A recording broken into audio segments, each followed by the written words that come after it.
عليكم ورحمة الله وبركاته. magacayga waxaa la yiraahdaa Cabdi Shire Jaamac ciyaar jecel waa kabiirka kooxda Qayladaan.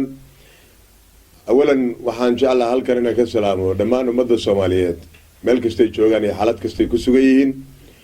waa barnaamijkii tabliiqa Qayladaan. wax badan baan kelmadda tabliiqa aan isticmaalay.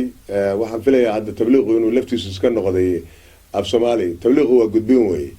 Qayladaantu marka waxa ay samaysay barnaamij hadii jeer aan idhaahdo waa tabliiqa Qayladaan oo micnaha gudbin waxay gudbisaa fakar wadaniyeed oo ummadda Soomaaliyeed ay ku wargeliso ama ay kula dardaaranto in wadaniyadii habacday dib u soo noolaato. marka waxaan inagu magac daraa inta badan tabliiqa Qayladaan weey.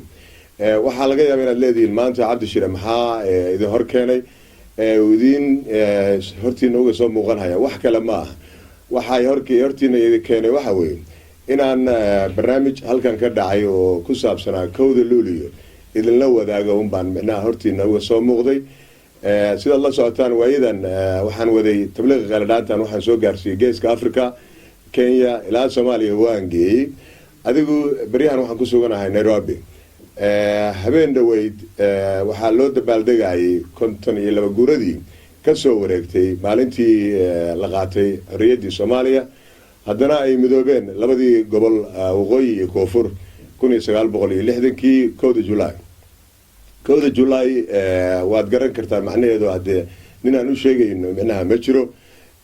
laakiin nuxurka aan micnaha maanta idinku soo hormuuqdo waxa weeye inaan idiin sheego barnaamij aan ku qabanay xaafadda Islii ku taal magaalada Nairobi. waxaad la socotaan kooxda Qayladaan in aysan ahayn markii ugu horeysay ay ka qayb qaadato barnaamij caynkaas oo kale ah. sanadku markuu ahaa 2010kii 1 July waxaanu qabanay barnaamij aan isleeyahay wuxuu ahaa kii ugu horeeyay ee London ka dhaca oo ay Soomaalidu isugu timaado 1 July lagu xuso ayaanu ku qabanay. markaanu qabanay barnaamijkaas aan dareennay wuxuu ahaa mid aad iyo aad ummaddu ay uga heleen. intaa ka horeysay waxaa lagu dhigi jiray 1 July diskooyada iyo meelaha dhalinyaradu ay u caweyska tagaan. dhalinyarada marka cid bari jirtay ma jirin 1 July waxay tahay macnaheedu wuxuu yahay. taa ayaa waxay keentay marka in aan ku dhiirado inaan ummadda Soomaaliyeed u sheego in 1 July ay noqoto mid ka duwan sidii hore loogu dhigi jiray. taas waxay keentay inaan 1 July kontaguuradii aan ku dhigno magaalada London. waxaad inta ka soo qayb gashay ama YouTube ka daawatay ama TV-yada ka daawatay habeenka waxaan ballan qaaday in kooxda Qayladaan ay sanad walba qayb ka qaadan doonto barnaamijka dhigistiisa. waxaan kale oo aan ballan qaaday inta ma ahayn kadib markaan arkay ummadda Soomaaliyeed sida ay ugu jeeleen uguna baahnaayeen barnaamij saas in la hor keeno ayaan waxaan ku dhigi doonaa Hyde Park. Hyde Park waa magaaladan waa beer weyn ee ku taala magaalada London. wariya dhamaantii hadalka markaan soo ururiyo ballanta iyada ahayd waxaan qabaa in aan fuliyay. habeen dhaweyd 52 guuradii waxaanu dhignay barnaamijkii isaga ahaa annaga oo la kaashanaynay kooxda dhalinyarada ee waayaha cusub ee iyaguna magaalada Nairobi degan.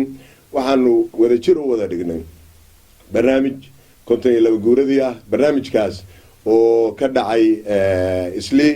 barnaamijka waxyaabaha ugu weynaa oo runtii soo jiita waxay ahayd in hortayda ay ka soo muuqdeen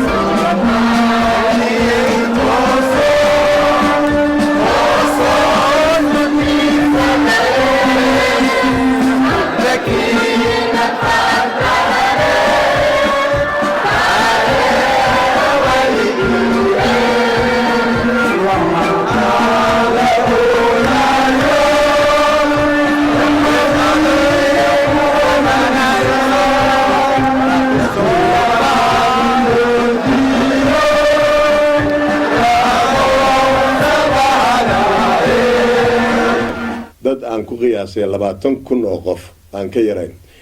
dadka iyaga ah inaba ha yaraato isma buuranayn. qof riixaya ma jirin. qof dareemaya xataa inuu taagan yahay ma jirin. waxaanu bilownay 6dii maqribnimo habeenkii 1diina waanu dhameynay ilaa calankii aanu minaha 12kii aanu ka saarnay.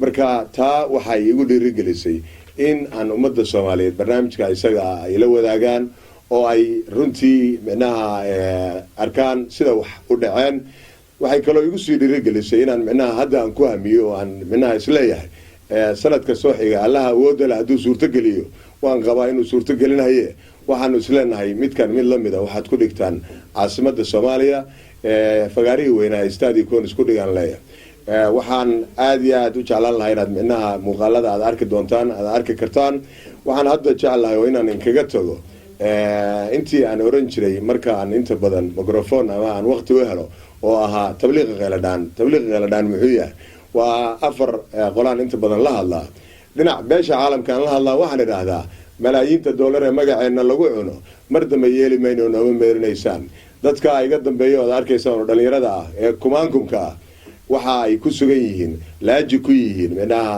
Nairobi iyo Islii oo ay dhibaatooyin badan ay ku qabaan oo runtii habeenkii markii barnaamijku dhamaaday dad badan oo xataa iyaga kamid ah qaarkood aysan u suurto galin gurigooda inay micnaha ku hoydaan ay noqotay in habeenka askartu ay la haraan marka dadka iyaga waxay doonayaan dalkooda inay ku noqdaan laakiin waxa nasiib daraa in hay'adihii caalamiga ah ee loogu talagalay inay micnaha caawinaan aysan ka helin caawimaadii loogu talagalay balse sidaan la socono micnaha lacagihii faraha badnaa meelay aadan garanmayno waxaan aqrinaya report la leeyahay Soomaaliya waxa ku baxday ilaa 91 ilaa hadda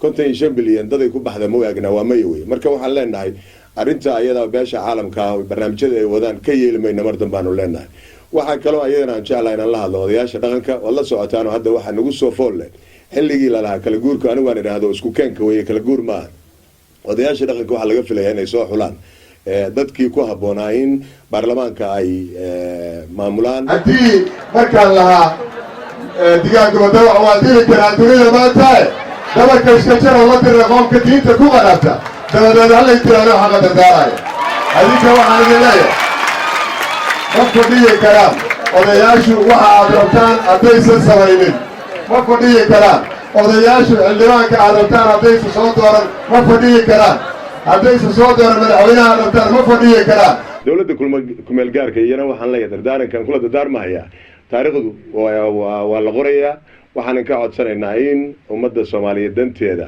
aad ku fakirtaan aynan ku fakirin micnaha in xukunka aad ku sii dhigtaan ninkii dan ay ka hayso inuu ku soo laabto waa oo si sharciga ku hela waa la soo dhaweynayaa laakiin taangiga AMISOM ay leeyihiin ku jirista lagu jiraaho mas'uul laguma noqon karo taangiyada inaad ka soo baxdaan oo ummadda aad hor fariistaan wax ku noqotaan baanu jecelnahay haddii waqtigu idin saamaxo iyana inaad micnaha saa yeeshaan u jecelnahay shacabka Soomaaliyeed iyana waxaan leeyahay intii aan oran jiray oo waxaan leeyahay xaafadaha ka soo wada baxo sheegta xubintiina ilaa aad xaqin yeeshaan ya lacagtaan